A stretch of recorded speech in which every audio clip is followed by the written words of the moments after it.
Hey, Dr. Joel Ingersoll here from Take On College. Welcome to a Monday morning coaching minute. And we are in the third week of February.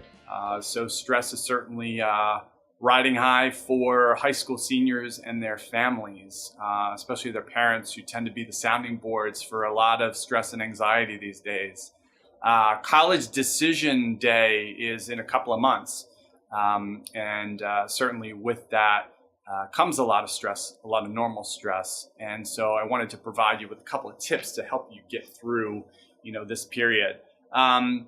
First of all, the stress that they're experiencing is completely normal. It's a completely normal reaction because for most students, they've never had to make so many decisions that are life impacting in their entire life. So certainly that comes with a certain degree of anxiety, and we want to normalize that for them, which is a really important skill. Second, there's this really awful relationship between stress and self-care. And that relationship usually goes as stress increases in our lives, self-care tends to decrease. So we stop doing things that are really, really important and beneficial to us. Things like exercise, eating well, good sleep habits, etc. And we tend to make up excuses too, like, I don't have time to do that, or I'll get to it later, or maybe when this is all over, I'll get back to it. And that's really not the right approach. It's really critical that when stress does increase, we really want to try to match that as closely as we can with self-care. And so if you've noticed that you're not exercising, or you've stopped, or you're minimizing engaging in those kinds of behaviors, those healthy behaviors, for the sake of time or other things, it's really important to get back to that. And that's an important skill, not just for now, because this is not the only time that students will be stressed, especially as they transition into college next year. We want to make sure that they develop the ability to continue and maintain stress management practices as anxiety and stress increases in their lives. So be mindful of that as well.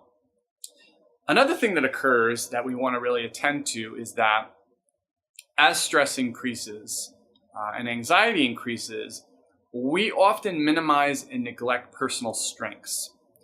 Because there's so much negativity that sort of fills our minds with things like anxiety and stress, we often forget about all the good qualities we bring to the table.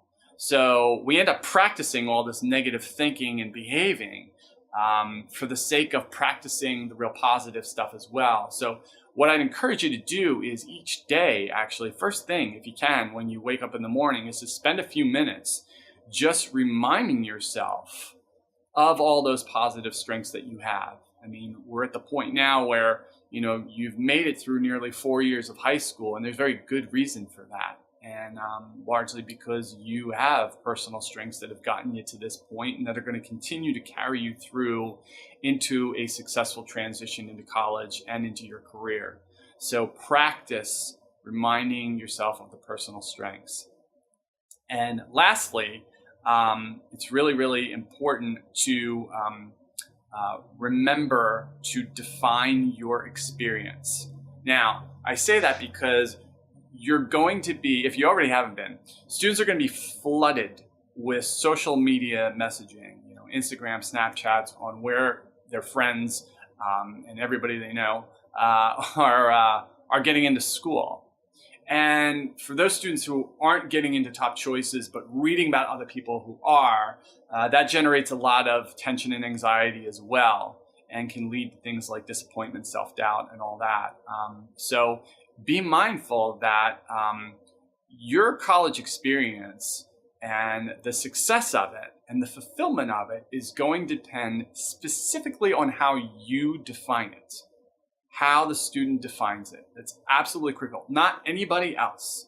And I know that's kind of hard sometimes for high school students to kind of wrap their heads around, But it is really critical, and certainly something that we want to be really mindful of. So pay attention to those tips, follow through with them, and certainly keep in touch with us at www.takeoncollege.com because we're always putting up some good information and information that's helpful for not only your student but parents as well.